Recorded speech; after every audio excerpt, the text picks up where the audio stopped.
I'm LANKA in Kuala Lumpur with the top stories here on Al Jazeera.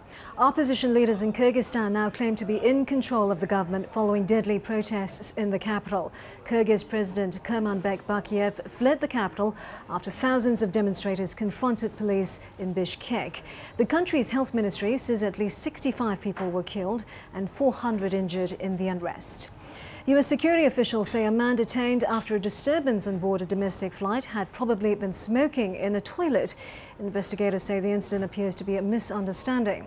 The man, identified as a diplomat from the Qatari embassy in Washington, D.C., is now being questioned.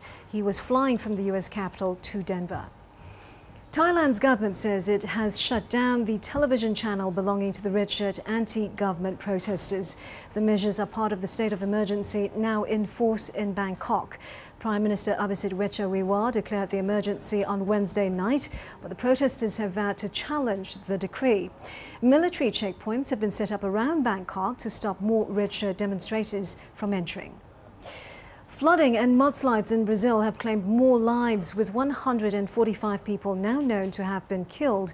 The latest landslide on Wednesday night swept away dozens of houses near the city of Rio de Janeiro. Rio State has been hit by its heaviest rains in nearly 50 years. U.S. President Barack Obama is in the Czech capital, where he's due to sign a landmark nuclear weapons treaty on Thursday. Russia's President Dmitry Medvedev has already arrived in Prague. The leaders are signing a deal replacing the 1991 Strategic Arms Treaty, or START, which expired in December. Sri Lankans are voting in the country's parliamentary elections. More than 10 million of them are eligible to vote.